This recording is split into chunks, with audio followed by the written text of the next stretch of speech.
Bismillahirrahmanirrahim. Assalamualaikum warahmatullahi wabarakatuh. Waalaikumsalam. Selamat siang, salam sejahtera untuk kita sekalian, salam sehat untuk kita semua. Yang saya hormati para narasumber yang tergabung secara online, ya. Ada Ibu Ratu Fitri, Inspektorat Provinsi Banten.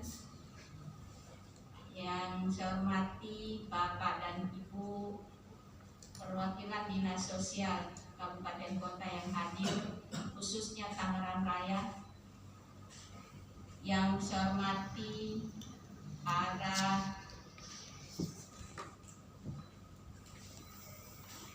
TKSK, kalau ya, pendamping, ya, yang hadir di kesempatan ini.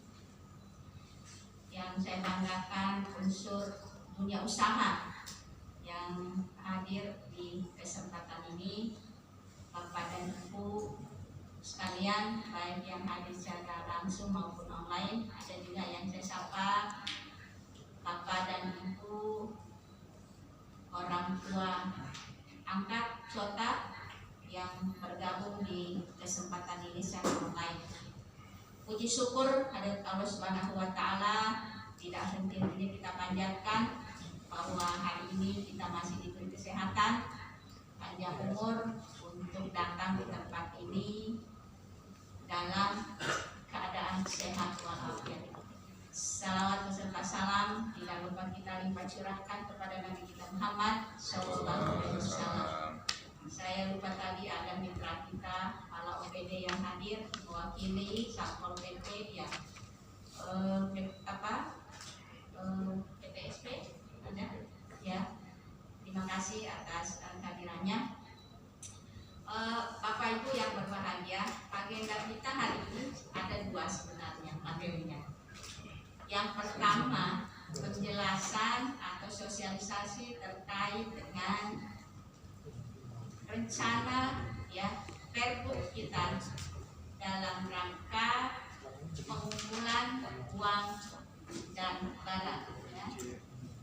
Yang kedua, ada karena Bapak dan Ibu di bulan Juli, 1 Juli, mulai 1 Juli sampai September nanti ada penilaian SPI, sistem penilaian, ya, yang akan dilakukan oleh bekerja sama oleh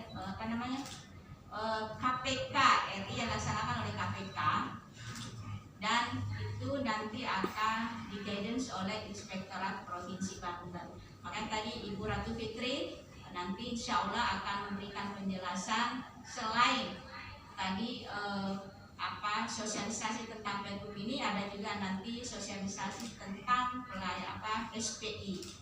Karena sasarannya itu adalah selain internal Pemprov, itu juga pelayanan publiknya, termasuk Bapak dan Ibu yang biasanya mengakses rekomendasi untuk penerbitan izin maupun pengangkatan anak. Jadi itu ada dua agenda.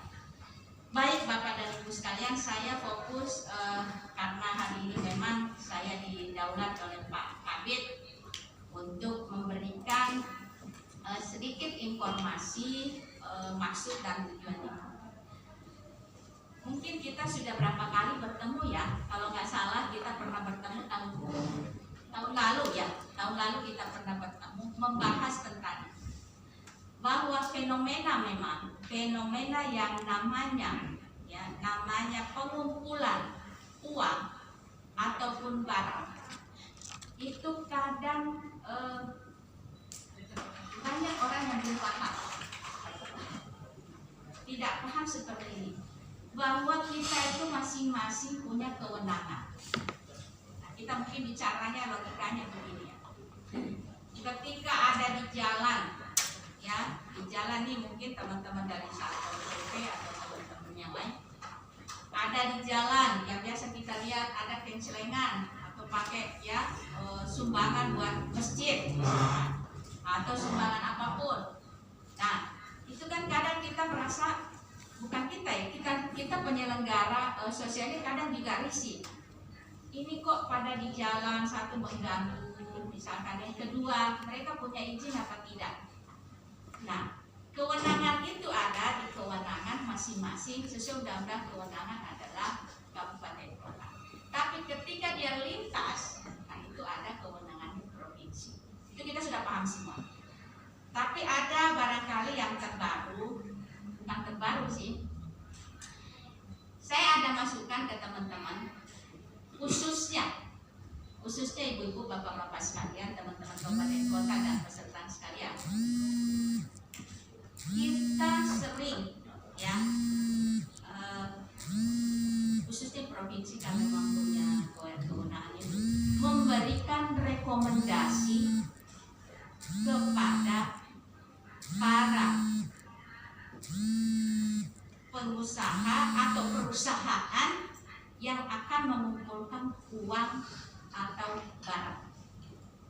Saya diskusi dengan teman-teman untuk dimasukkan di klausulnya. Ketika Bapak dan Ibu akan mengajukan rekomendasi atau selamat datang Pak Ketua Komisi 5. Ini selamat datang Bapak Ketua Komisi 5 DPRD Provinsi Banten, Bapak Dr. Irin Mendova.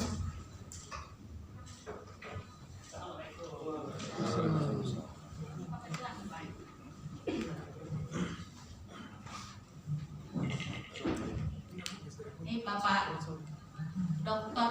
Yeremia Mendova, Ketua Komisi 5 DPRD Provinsi Banten. Aplaus dulu buat Bapak.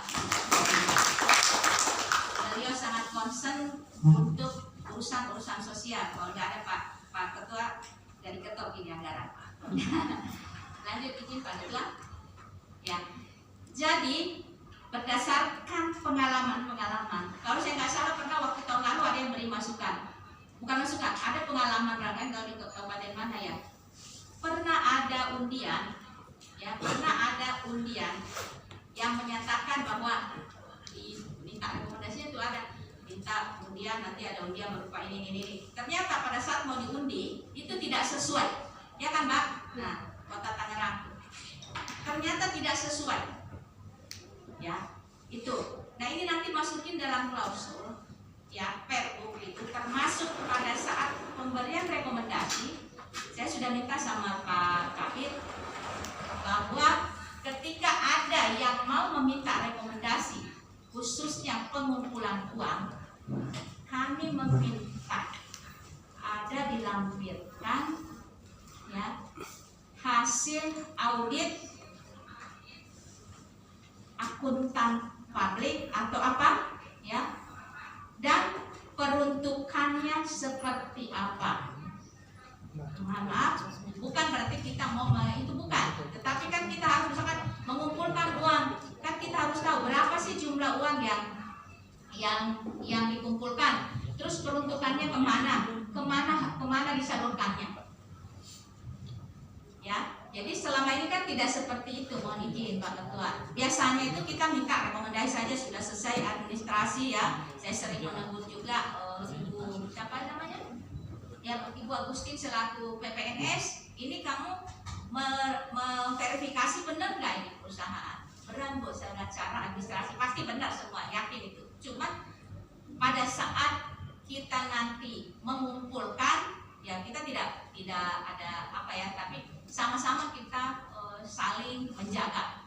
Jadi nanti ketika nanti Bapak Ibu mau memperpanjang rekomendasi surat izin, ada rekomendasi kami memohonkan itu sebagai salah satu persyaratan agar nanti kita bisa mengontrol gitu. Bukan mengontrol, sih kita tahu ternyata ada bantuan disalurkan ke sini. Satu. Yang kedua, kita juga nanti ternyata uang ada di sana, mungkin ada program-program kita yang bisa kita sinergikan.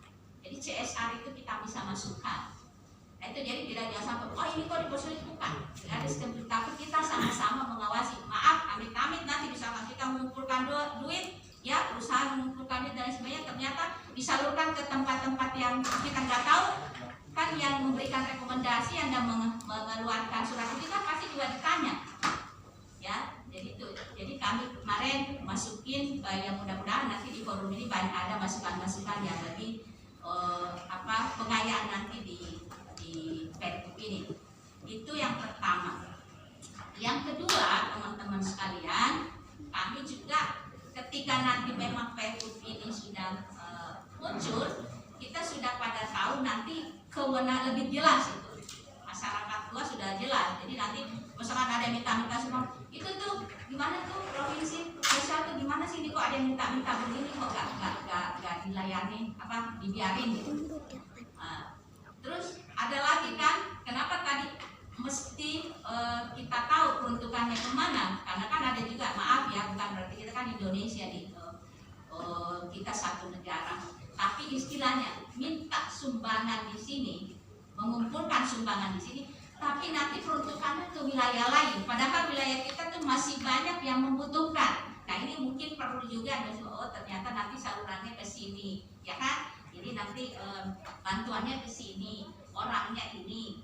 Nah jadi kan nanti masa kita berikan izin tapi nanti duitnya dibuang kemana gitu kan ya. Nah itu pas protes kan, ini kok dikasih ini, ya maaf ya, misalkan ya limbahnya ada di Banten ya kan, mestinya ya secara kalau CSR itu satu kilo dari wilayah perusahaan itu wajib untuk ini, tapi kok jauh-jauh gitu loh. Nah ini, tapi itu saya nggak tahu apakah masih nanti Mas Widi ada diatur seperti itu, tapi ini cuma pernah saya dengar gitu keluhan teman-teman, kok ini nggak salah nih katanya peruntukannya ke sana, kok provinsi memberikan rekomendasi, ya kita tidak bisa menghalangi itu karena kan memang kewajiban kita memberikan rekomendasi, ya kan. Nah, yang ketiga Bapak dan Ibu sekalian, kami mohonkan barangkali karena perusahaan yakin ya ada CSR-nya, itu perlunya nanti sinergitas ya, data mappingan antara ya kita ya, karena terus terang Bapak dan Ibu, kita tuh Pemprov itu atau pemerintah itu tidak bisa melaksanakan sendiri, apalagi urusan kesejahteraan sosial ya. Kita membutuhkan banyak, khususnya ini saya contohkan disabilitas, kita butuh banyak. Ini saya tidak mendiskreditkan, ini saudara kita yang sekarang ini itu membutuhkan banyak membutuhkan alat bantu dengar, tongkat dan lain sebagainya. Nah mungkin kita bisa sinergitas salah satunya, sehingga memang saya juga memberikan masukan ke teman-teman supaya itu laporan berkala gitu loh, ketika nanti memang kita yang sudah, terutama teman-teman kabupaten ya, kita bisa tahu gitu siapa aja sih yang sudah kita berikan rekomendasi, walaupun misalkan memang ada. Saya sering menegur tuh, memberikan ini sama Pak Soni, Mas jangan datangnya hanya menyegel doang ya kan, sok apa tuh kerjanya tuh seperti saya nyegel aja, terus apa tuh Mas gitu kan, yang bisa disinergikan ya kan. Nah itu mungkin bisa dibahas di pengayaan nanti di pembahasan ini. Itu yang barangkali karena ada Pak Ketua nih, saya mohonkan nanti Pak Ketua untuk membuka ya, karena terus terang ini forum ini sangat luar biasa karena kita memang kalau kita tidak duduk bareng ya, kadang kita tidak mengetahui masih ragu gitu terkait dengan Pak Ketua biasa kita lihat jalan-jalan ada terus belum lagi kalau misalkan ada bencana semuanya mengumpulkan uang barang ya, tidak terkontrol, tapi nanti peruntukannya kita tidak tahu. Bapak dan Ibu, saya ada pengalaman waktu tsunami kemarin itu kan kita jadi koordinator pengumpulannya, pendistribusian.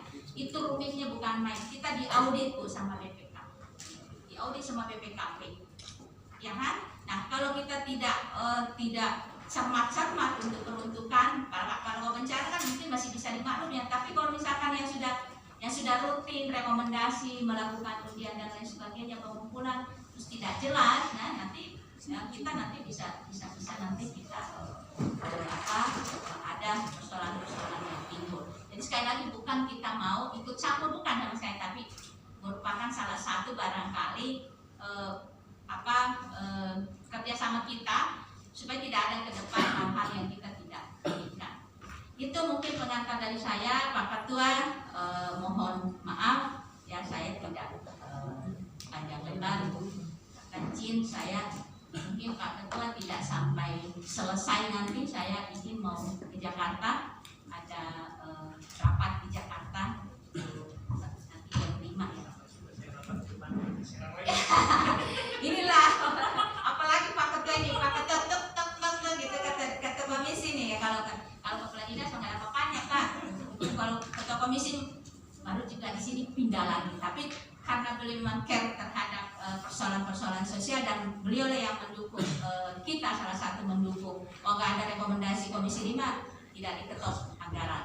Jadi mohon kiranya Pak Ketua memberikan arahan dan mungkin sekaligus membuka kegiatan ini.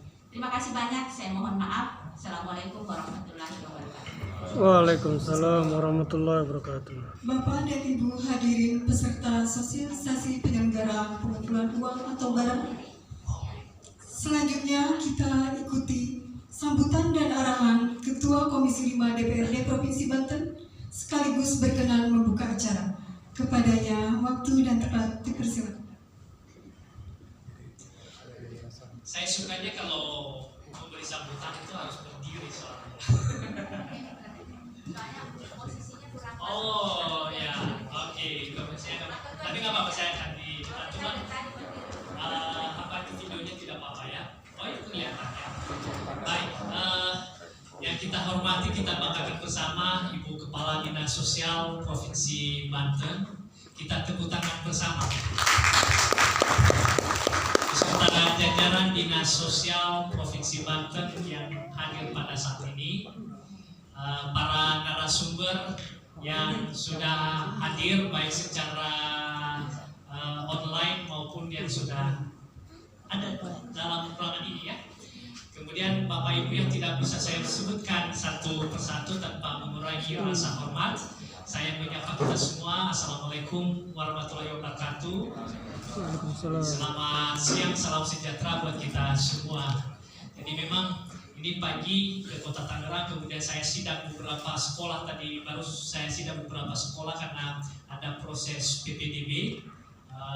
Tadi saya mampir beberapa sekolah dan sedikit saya terlambat di sini Bukadis karena saya mampir sidang beberapa sekolah tadi barusan.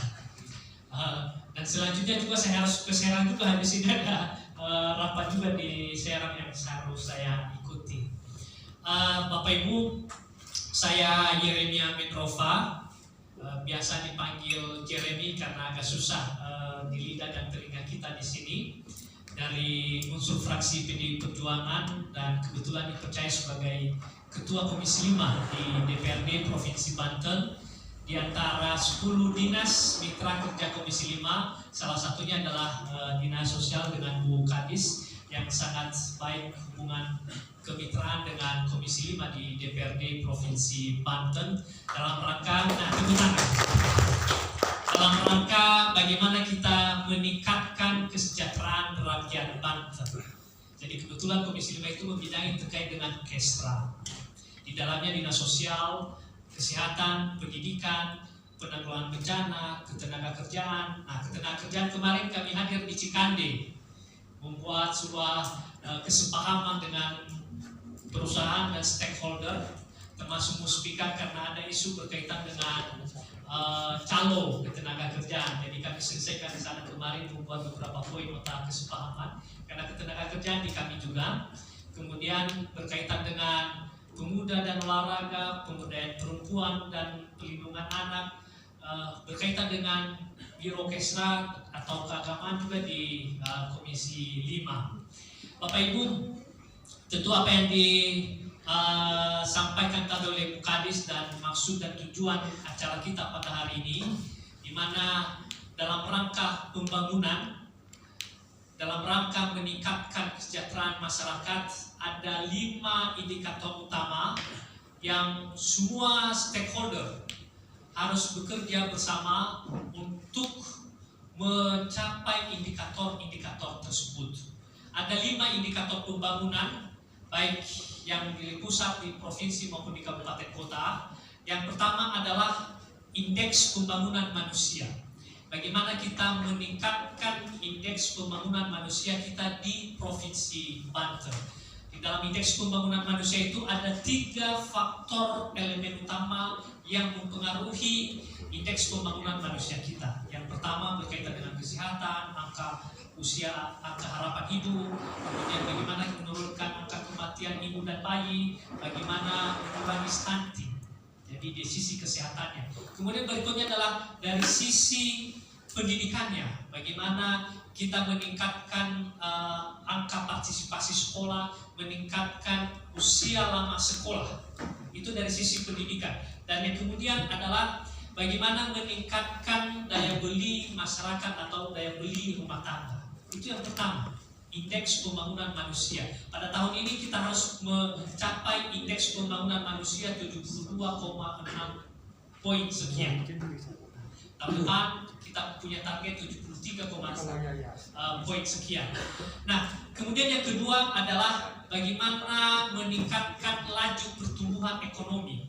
Kita menyadari selama masa COVID, pandemi COVID, ekonomi kita sempat masuk pada masa resesi dan sekarang sudah mulai beranjak kembali dalam pertumbuhan, dan kita harus menjaga pertumbuhan ini menjadi pertumbuhan ekonomi yang sustainable, yang bisa punya daya atau dampak pada kesejahteraan masyarakat. Kemudian yang ketiga adalah bagaimana kita menurunkan angka pengangguran di Provinsi Banten. Tadi ada masalah-masalah ketenagakerjaan, dan kebetulan ketenagakerjaan di kami. Dan Bapak Ibu, saya memberikan gambaran secara global ini bahwa kita di Provinsi Banten itu penyumbang angka pengangguran terbesar di Indonesia. Provinsi Banten itu nomor 1 penyumbang angka pengangguran. Nah, ini kami dengan bersama Dinas Tenaga Kerja terus mencari terobosan bagaimana mengurangi angka pengangguran kita di Provinsi Banten. Yang keempat, ini berkaitan dengan kemiskinan, dan salah satunya yang punya leading sektor di dalamnya adalah termasuk dinas sosial. Bagaimana kita menurunkan angka kemiskinan di Provinsi Banten? Betul bahwa dibanding dengan angka kemiskinan nasional, kita berada di bawah level rata-rata nasional. Jadi kita memang cukup bagus, tapi bukan berarti kita berbangga, karena angka kemiskinan ini harus perlu kita tekan. Dan sekali lagi, tidak bisa hanya oleh pemerintah, tidak bisa hanya oleh dinas sosial, tidak bisa hanya oleh anggaran yang diandalkan dari APBD, tetapi sekali lagi harus semua stakeholder harus terlibat di dalamnya. Kemudian yang indikator yang kelima adalah bagaimana memperkecil ketimpangan antara si kaya dan si miskin.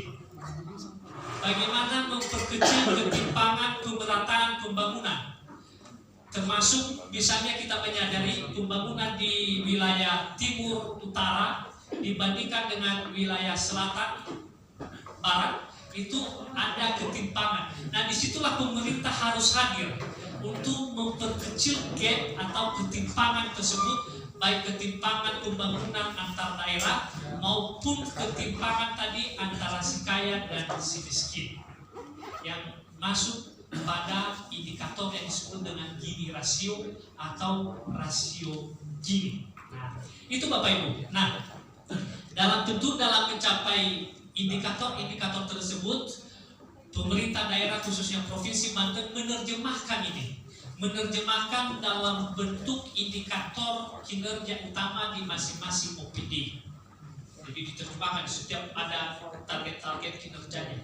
Kemudian diterjemahkan lagi kepada indikator kinerja di masing-masing bidang, masing-masing seksi. Nah, tentu dinas sosial punya indikator utama. Bagaimana menghadirkan pemerintah di tengah-tengah masyarakat Banten di dalam kondisi, katakan kita masih dalam pandemi, bagaimana pemerintah Provinsi Banten melalui dinas sosial hadir bagaimana mengatasi masalah kesejahteraan sosial di Provinsi Banten. Kita bersama dengan Bu Kadis telah membuat dua peraturan daerah. Yang pertama berkaitan dengan Perda penanganan kesejahteraan masyarakat, ya. Kemudian perda berkaitan dengan penanganan kemiskinan. Nah, di dalam perda ini ada perintah untuk membuat peraturan gubernur sebagai petunjuk teknis, dan salah satunya adalah bagaimana pengumpulan sumbangan lintas daerah kabupaten kota. Nah, tentu Bapak Ibu yang hadir pada saat ini dari OPD lintas kabupaten kota yang kemarin di Kabupaten Serang, Gebang, Pandeglang sudah dilaksanakan, dan hari ini adalah Tangerang Raya. Dan tentu nanti mari berdiskusi bersama sehingga pergub yang dirancang ini bisa menjadi sebuah petunjuk teknis yang menggait dengan sesuai dengan apa yang diharapkan, seperti apa yang disampaikan oleh Bu Kepala Dinas tadi. Beberapa minggu yang lalu saya hadir di rapat koordinasi daerah Basnas Provinsi Banten. Ini juga bagaimana salah satu pengumpulan terkait dengan zakat yang bisa berkontribusi untuk mensejahterakan umat. Nah, tadi disinggung juga bagaimana kontribusi dunia usaha berkaitan dengan misalnya Corporate Social Responsibility atau CSR. Nah, ini perlu kita rumuskan bersama melalui peraturan gubernur ini nanti, sehingga output dari pelaksanaan pergub tersebut bisa berdampak baik pada penurunan angka kemiskinan di Provinsi Banten dan hal-hal yang lainnya, dan proses pelaksanaannya sesuai dengan aturan yang berlaku. Tentu nanti ada audit apa yang disampaikan oleh Bu Kadis tadi, kalau boleh audit dari public accountant atau audit dari katakan BPK atau inspektorat dan sebagainya. Dan tentu ini supaya bisa berjalan sebagaimana mestinya. Jadi Bapak Ibu, saya sudah mengatakan di awal tadi bahwa dalam mensejahterakan, meningkatkan kesejahteraan masyarakat Banten, dalam menurunkan angka kemiskinan, kita tidak bisa 100% tergantung pada APBD.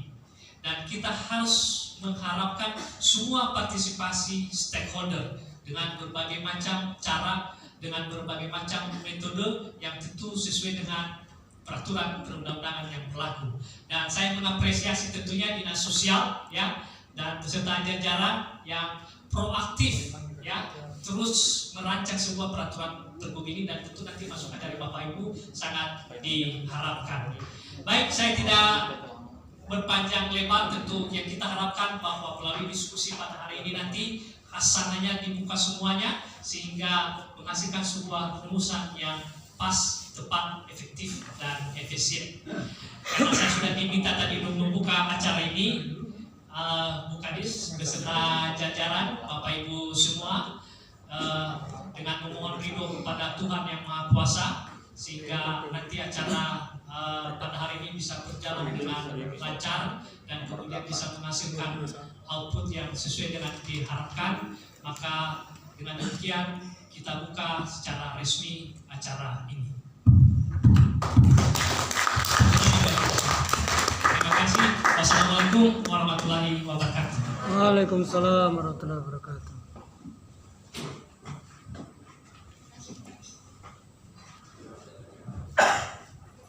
Bapak dan Ibu hadirin yang berbahagia, demikian seluruh rangkaian acara pembukaan sosialisasi pengumpulan uang atau barang tingkat Provinsi Banten tahun 2022. Akhirnya kami mengucapkan terima kasih atas kehadiran Bapak dan Ibu sekalian pada acara ini, dengan harapan acara ini dapat berjalan dengan lancar serta dalam lindungan dari Doanya. Amin ya robbal alamin. Wabillahi taufiq wal hidayah. Assalamualaikum warahmatullahi wabarakatuh. Waalaikumsalam. Kita foto bersama dulu. Ya, ya dari atas buat ya. Dari wartawannya ada di atas.